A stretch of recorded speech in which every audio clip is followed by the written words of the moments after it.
Hello everyone. तो आ गए 9वीं के बालक पढ़ने। चलिए पढ़ाई स्टार्ट करते हैं। आज की इस वीडियो में हम आपको क्लास 9 चैप्टर 1 केमिस्ट्री में इंटेक्स क्वेश्चन कराने वाले हैं। तो देखिए, इंटेक्स क्वेश्चन का ये जो वीडियो है ये पार्ट 2 है और पार्ट 1 हम पहले ही अपलोड कर चुके हैं। अगर आप पार्ट 1 देखना चाहते हैं तो आप हमारे चैनल पर जाकर उसको देख सकते हैं। तो पार्ट 2 का पहला क्वेश्चन देख लेते हैं। The mass per unit volume of a substance is called density. आप सभी को पता होगा जो मास होता है पर यूनिट वॉल्यूम उसको हम डेंसिटी कहते हैं। अब इसमें जो क्वेश्चन है आगे वह है arrange the following in order of increasing density. मतलब आपको यहाँ पे कुछ सब्सटेंसेस दिए गए हैं, आपको इनको इंक्रीजिंग ऑर्डर ऑफ डेंसिटी में अरेंज करना है। तो इसका आंसर देख लेते हैं। देखिए, मैं सबसे पहले आपको बता दूं, एयर की जो डेंसिटी होती है वो सबसे कम होती है, फिर उसके बाद आती है लिक्विड्स की और फिर उसके बाद आती है सॉलिड्स की डेंसिटी। सबसे यहाँ पर आंसर में सबसे कम डेंसिटी एयर की है, फिर एग्जॉस्ट फ्रॉम चिमनी मतलब चिमनी से जो वेस्ट निकलते हैं, फिर उसके बाद आता है कॉटन, फिर वाटर लिक्विड आप देख सकते हैं।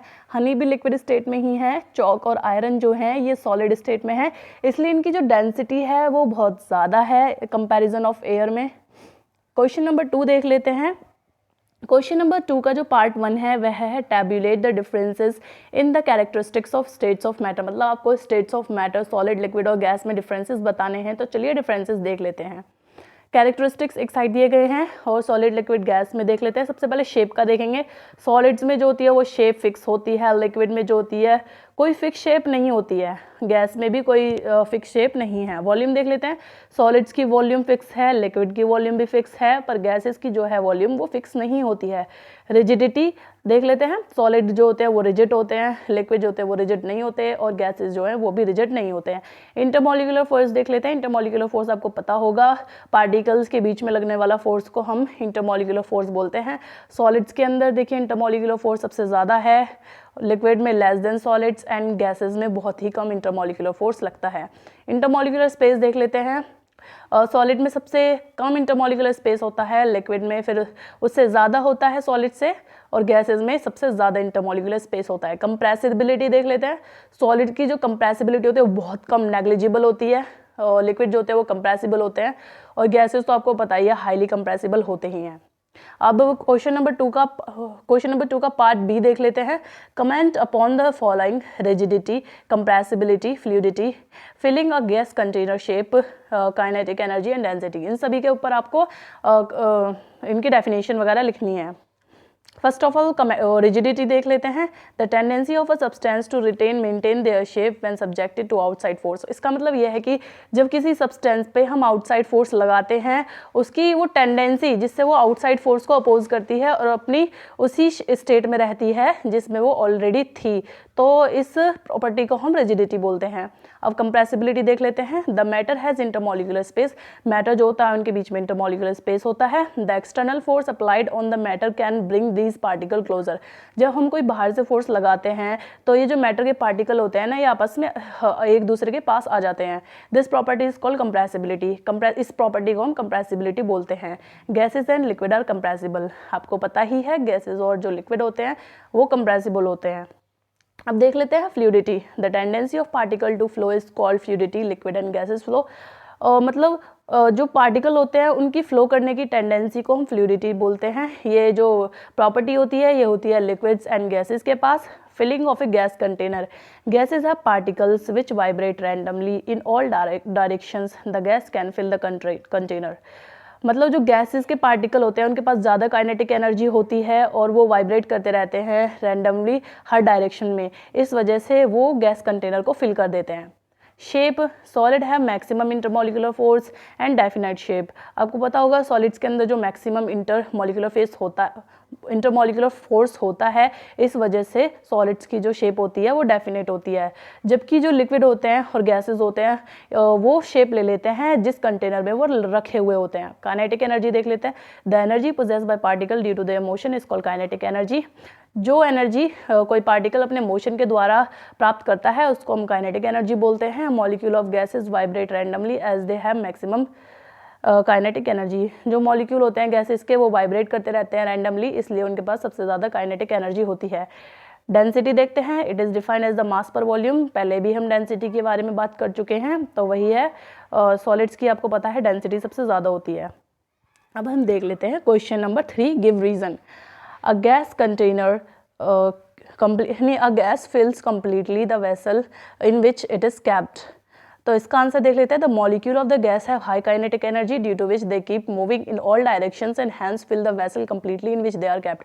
मतलब गैसेस की, देखिए मैंने पहले भी ये बताया था, गैसेस की जो काइनेटिक एनर्जी होती है वो सबसे ज़्यादा होती है। काइनेटिक एनर्जी ज़्यादा होने की वजह से वो रैंडम डायरेक्शन में मोशन करते रहते हैं, रैंडम मोशन करते रहते हैं।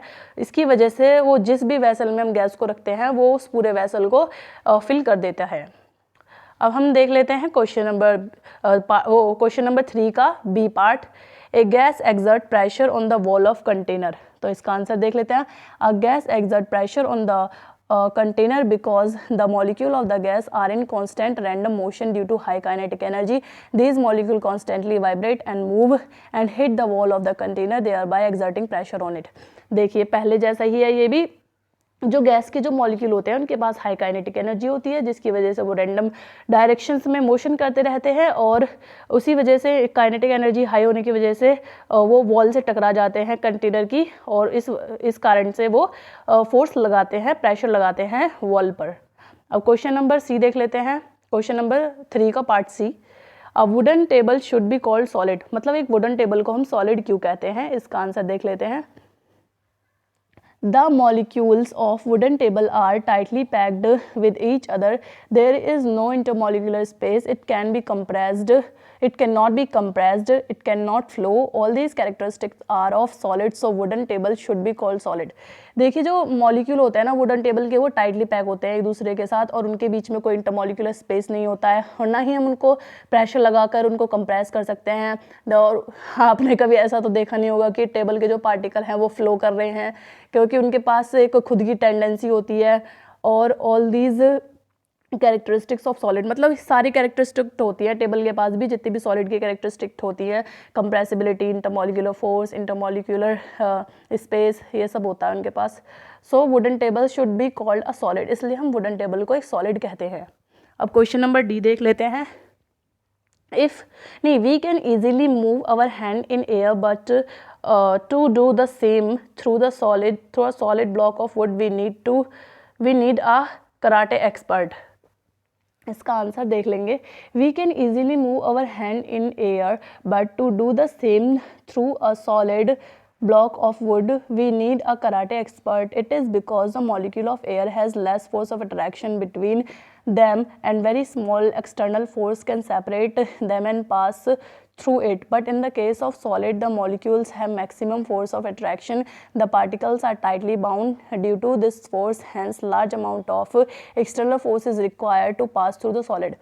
तो जो सॉलिड्स होते हैं उनके जो पार्टिकल होते हैं वो बहुत पास होते हैं और बहुत ज़्यादा अमाउंट का फोर्स चाहिए होता है उन सॉलिड के बीच में से किसी चीज़ को पास कराने के लिए। पर जो गैसेस होती है, आपको पता है गैसेस के जो पार्टिकल हैं वो भी दूर दूर होते हैं, और उनको पार्टिकल्स के बीच में से हाथ आपको अगर निकालना है तो आपको जितना ज़्यादा फोर्स एक्सर्ट नहीं करना पड़ेगा, आप इजीली उसमें से अपने हैंड को मूव कर सकते हैं।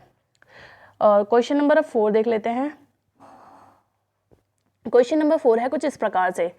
Liquid generally have lower density as compared to solid, but you must have observed that ice float on water. Find out why। देखिए ये क्वेश्चन बहुत इंपॉर्टेंट है, इसलिए आप इसको ध्यान से देखें।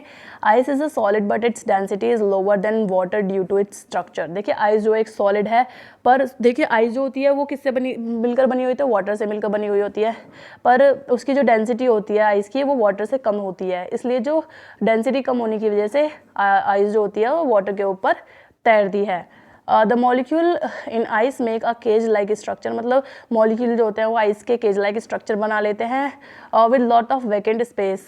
This make ice float on water. Ice का जो स्ट्रक्चर होता है इसमें बहुत सारे खाली स्पेस होते हैं, खाली स्पेस की वजह से उसकी डेंसिटी कम हो जाती है, डेंसिटी कम होने की वजह से वो वाटर के ऊपर फ्लोट करने लगती है आइस। तो यही था रीज़न कि आइस की डेंसिटी जो होती है, नहीं यही रीज़न था कि आइस जो है वो वाटर के ऊपर फ्लोट करती है। तो यह थी हमारी आज की वीडियो। मिलते हैं आपसे अगली वीडियो में। आप हमारे चैनल को प्लीज़ सब्सक्राइब कर लीजिए। अगर आपको वीडियो थोड़ी सी भी यूज़फुल लगी हो तो अपने दोस्तों के साथ आप इसे शेयर ज़रूर करना। मिलते हैं आपसे अगली वीडियो में, तब तक के लिए जय श्री राम, भारत माता की जय।